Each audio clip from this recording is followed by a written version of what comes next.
Oke, silakan. Ya, ini semua, ini karena negara kita ini kaya. Negara kita ini berlimpah sumber daya alam, sumber daya bumi begitu ya. Sampai para founding father kita membuat pasal 33. Bahwa bumi, air, dan kekayaan alam di dalamnya dikuasai oleh negara. Tapi kemudian pemahaman itu atau pasal itu kan mulai berubah maknanya ketika pemerintah Soeharto Orde Baru mengeluarkan undang-undang penanaman modal asing, PMA, terutama mengenai tambang, ya, dan Freeport yang kemudian masuk. Artinya pemerintah atau rezim itu senantiasa punya hubungan dengan kekuatan global yang sangat besar. Waktu itu adalah kalau Freeport kita ya mengatakan itu Amerika, kekuatan Amerika. Dan memang pemerintah membutuhkan dukungan Amerika sekaligus juga untuk menumbuhkan investasi dan pertumbuhan ekonomi. Tapi dukungan Amerika.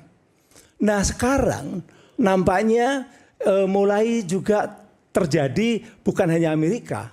Tapi kekuatan baru yang sekarang kuat adalah dari Republik Rakyat Cina yang kenapa mau datang ke Indonesia dengan ke IMIP tadi. Dan kemudian tidak hanya di IMIP, sebenarnya juga ada di Halmahera dan sebagainya.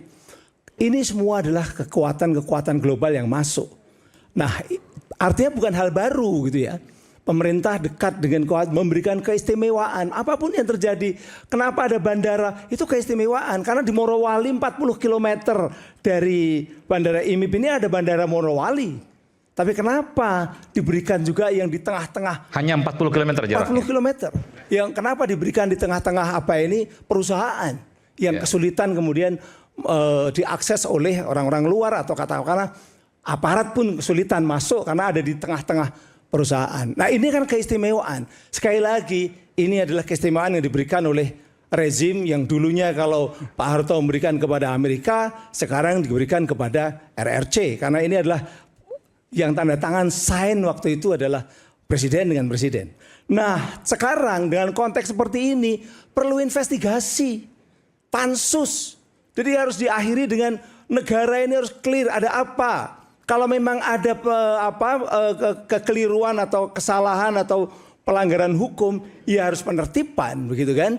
Tapi kalau tidak ada masalah, ya sudah jelaskan kepada publik, jangan sampai ribut di medsos, ribut di media-media televisi dan sebagainya. Dan terakhir adalah keterbukaan. Berapa sih sebenarnya kekayaan alam Indonesia yang dieksploitasi di Morowali itu berapa? Karena APBN kita tahu bahwa 85% itu pajak. Terus kemana yang disebut sebagai hilirisasi yang sangat besar tuh di persentase berapa? Rakyat punya hak untuk tahu, oleh karena itu setelah ini kalau bisa ada pansus, kemudian juga jumlah pendapatan dari Morowali yang diberikan kepada negara berapa, sekaligus juga jumlah TKA itu ada berapa yang masuk ke Morowali. Kira-kira demikian yang saya sampaikan. Bung David silakan.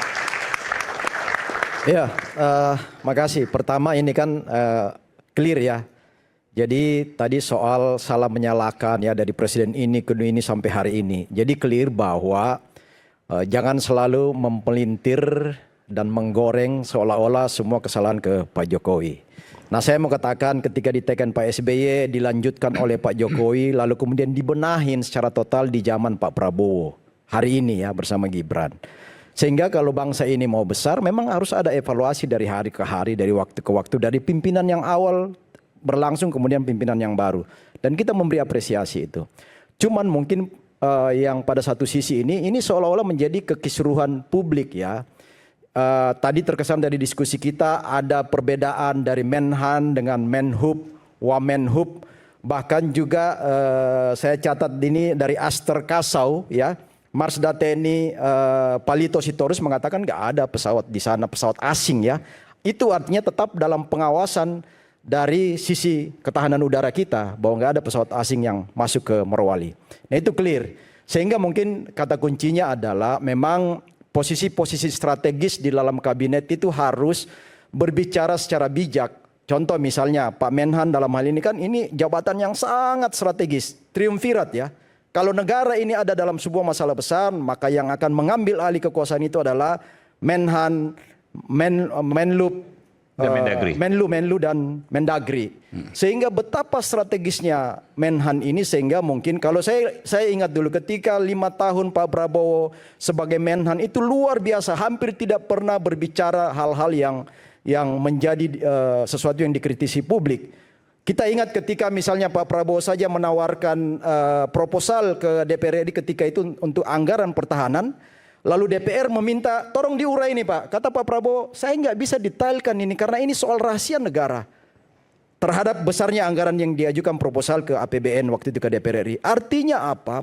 Hal-hal yang sifatnya strategis, soal kedaulatan bangsa itu jangan terlalu diumbar di publik karena ini akan menjadi kekisruan. Sehingga kata kuncinya adalah perlu mungkin juga penjelasan dari Menhan bahwa kalau itu seperti itu bahwa ada negara dalam negara mungkin harus dijelaskan supaya publik ini tidak menggoreng, tidak ada perbedaan pendapat dengan Menhub, dengan Aster, Kasau apa segala macam. Itu yang kedua. Yang ketiga saya mau katakan bahwa kalau kita ingat tadi sudah disinggung Prof juga ya, bahwa kontrak karya ketika zaman Soeharto tahun 67 bagaimana Freeport masuk, itu kan kita di situ itu minority ya. Lalu kemudian hari ini kita menjadi mayority di Freeport, itu kan sebuah proses evaluasi dan perjalanan panjang dari para pemimpin bangsa kita untuk bagaimana menegakkan kedaulatan Republik ini untuk semua sumber daya alam kita tidak lagi dibawa mayoritas oleh bangsa asing.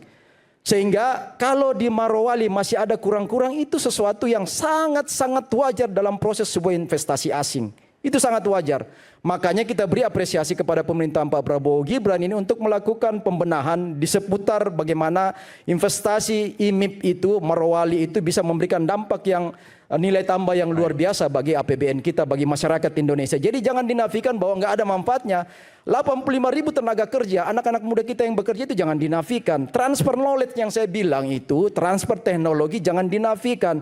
Bagaimana dampak pada infrastruktur daerah Morowali dan Sulawesi Tengah itu luar biasa di sana. Jadi tolong ini juga supaya kita juga bijak menyikapi hal-hal seperti ini.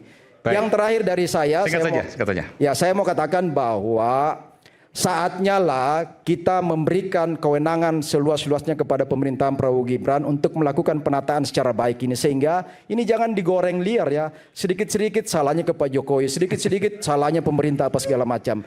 Jadi semua dalam proses pembenahan, mari kita berikan kesempatan pada pemerintahan Prabowo Gibran untuk melakukan yang terbaik. Oke, baik. Demikian. Baik, terima kasih Bung Aiman. Yang pertama saya ingin mengajak kita semua, anak-anak bangsa ini untuk mencintai Indonesia dengan cara yang benar. Terutama para teman-teman saya ini, kita dulu pernah sama-sama mendukung Jokowi. Saya ingin mengajak mereka ini semua mencintai Indonesia dengan benar. Karena mencintai Jokowi bukanlah mencintai Indonesia. Itu yang pertama. Yang kedua, saya mau menyampaikan, udah jangan dibantah lagi, sudah selesai. Yang kedua, saya mau menyampaikan bahwa kehadiran Menhan di sana, Syafri Samsudin, dengan statementnya yang terang, benderang, menunjukkan bahwa sesuatu yang tidak baik-baik saja sedang terjadi di Morowali. Itu jangan dinafikan. Tidak mungkin seorang Menhan, Syafri Samsudin, dalam kapasitasnya hadir di sana dengan puluhan ribu pasukan. Pasti ada sesuatu yang terjadi. Jadi jangan dikecilkan apa yang sedang terjadi di sana. Yang ketiga saya mau sampaikan, Indonesia ini seharusnya bisa mendapat lebih dari yang sekarang itu dari Morowali. Jangan dikecilkan juga ribuan triliun harta kita di sana hanya dengan 87.000 pekerja orang Indonesia di sana. Itu tidak sebanding. Harusnya perjanjiannya didesain menguntungkan Indonesia. Perjanjian yang sekarang saya harus menyatakan bahwa itu didesain tidak menguntungkan Indonesia. Kita tidak menafikan apa yang diterima negara. Tetapi seharusnya kita bisa mendapat lebih banyak dari situ kalau perjanjiannya didesain betul-betul berpihak kepada Indonesia. Itu yang ketiga. Yang terakhir saya mau sampaikan bahwa Pak Prabowo sedang menuntaskan janjinya. Saya adalah salah satu juru kampanye tim pemenangan Pak Prabowo 2019 di mana Pak Prabowo selalu bicara bocor, bocor, dan bocor. Dan ini adalah fakta, Pak Prabowo sedang menyelesaikan itu semua. Bahwa memang telah terjadi kebocoran-kebocoran di mana-mana. Salah satunya sekarang adalah Morowali tersebut. Di sana kalau tidak bocor tidak akan ada hadirnya Pak Syafri. Jadi apa yang dilakukan oleh Pak Prabowo sekarang adalah menggenapi apa yang beliau sampaikan. Bahwa memang kebocoran negara di era 10 tahun itu terjadi dan ini sedang dibereskan. Jadi kita mendukung Pak Prabowo dalam hal ini. Saya orang yang akan berdiri bersama Pak Prabowo untuk menghadapi para begundal-begundal para perampok negara kita ini. Terima kasih. Terakhir singkat boleh, Bung Iwan. Oke, saya sedikit menambahi saja. Dalam arti kita sepakat Morowali ada masalah, IMIP ada masalah, ya itu catat. Beda sama sebelahnya dong. Ya beda. Kalau Bapak ini kan punya kepentingan pribadi di sana. Saya nggak ada kepentingan. Kalau saya, kepentingan saya kedaulatan bangsa dan negara. Pak Sapri Samsudin itu bukan pejabat politik. Jadi apa yang disampaikan semua berdasarkan kedaulatan bangsa dan negara. Ya. Bukan orang politik maksudnya. Apa yang Bukan orang disampaikan? politik. Dia bukan pejabat politik ya. Oke. Kepentingannya dia adalah menjaga kedaulatan bangsa dan negara. Saat ini dengan kejadian di IMIP adalah saat yang tepat untuk mengevaluasi semuanya. Evaluasi semua kebijakan-kebijakan yang lama terkait dengan eksploitasi di Indonesia ini. Yang kedua, evaluasi sekalian pembantu-pembantu Pak Prabowo yang tidak satu suara. Dalam arti ya, waktunya ganti pejabat yang tidak loyal, yang tidak setia kepada bangsa dan negara. Saya rasa itu yang saat yang tepat. Saat ini adalah saatnya berbenah semuanya supaya Indonesia ke depan lebih maju, lebih sejahtera. Saya rasa itu. Baik, terima kasih. Kejanggalan bandara hantu di kawasan Tambang Morowali disebut bukan satu-satunya di Indonesia. Muncul juga di Halmahera, Maluku Utara, ada bandara berskala yang lebih besar dimiliki entitas yang sama. Jika benar, siapa yang bermain dan siapa pula yang berkhianat harus dibongkar setuntas-tuntasnya. Saya Aiman Wicaksono, sampai jumpa. Rakyat Bersuara pekan depan.